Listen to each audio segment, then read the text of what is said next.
जब से कर्नाटक चुनाव में कांग्रेस ने दमखम के साथ जीत दर्ज की है, तभी से ही एक नाम काफी ज्यादा चर्चा में आया हुआ है। आपको बता दें कि ये चुनाव कांग्रेस ने कोई ऐसे ही नहीं जीत लिया है। इसको जीतने के लिए पूरा रणनीतिक प्लान बनाया गया था। जिस प्रकार एक युद्ध को लड़ने के लिए उसके सेनापति द्वारा सबसे पहले उसकी रणनीति तैयार की जाती है, ठीक उसी प्रकार कर्नाटक के चुनाव में भी किया गया। लेकिन क्या आपको ये पता है कि इस चुनाव की रणनीति किसने तैयार की थी? मतलब कि इस चुनाव का सेनापति कौन है? कौन है वो चेहरा जिसकी चर्चा हो रही है? अभी आप फोटो में जिस शख्स को देख रहे हैं, ये शख्स सुनील कोनुकोलु है, जो कि कर्नाटक में कांग्रेस के प्रमुख रणनीतिकारों में से एक है। कहा जाता है कि कर्नाटक की जीत के पीछे सबसे बड़ा हाथ इन्हीं की रणनीति का है। सुनील ने पूरे चुनाव के दौरान ये तय किया कि जनता के साथ व्यापक और विस्तृत संपर्क हो। इसके लिए रणनीतियां तैयार की। बीजेपी की ओर से दिए जा रहे चुनावी भाषणों और एजेंडे की भी काट निकाली और भ्रष्टाचार और कुशासन के आरोपों में उलझी भाजपा शासित सरकार को बेनकाब किया। विधानसभा चुनाव में इतनी बड़ी सफलता हासिल करने का श्रेय पूरे कांग्रेस कैडर को जाता है। लेकिन सुनील कोनुकोलु चुनाव प्रचार के लिए नए नए तरीके इजाद करने लगे। लोगों की नब्ज जानने के लिए अलग अलग सर्वे लाने और इस तरह से एक उम्मीदवार को विजय दिलाने के लिए बधाई के पात्र है। जिस प्रकार दिखने में सीधे साधे हैं, उसी प्रकार उनका रवैया ना तो ज्यादा बोलते हैं और ना ही ज्यादा किसी से मेल मिलाप करते हैं। बस अपने काम से काम मतलब रखते हैं। यही वजह है कि ज्यादातर मीडिया में नजर नहीं आते हैं। ऐसा भी कहा जाता है कि सुनील कोनुकोलु अलग अलग दक्षता के साथ 6 भाषाएं अंग्रेजी, हिंदी, कन्नड़, तमिल, मलयालम और गुजराती बोलते हैं। लेकिन चुनावी रणनीतिकार जो अब एक भारतीय राष्ट्रीय कांग्रेस के सदस्य है,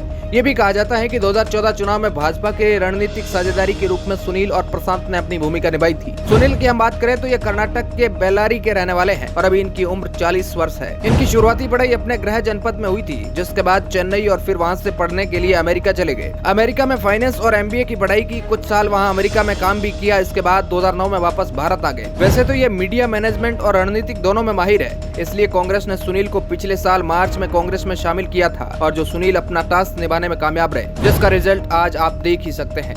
वैसे आपका इस खबर पर क्या मानना है, कमेंट के माध्यम से जरूर बताएं। धन्यवाद।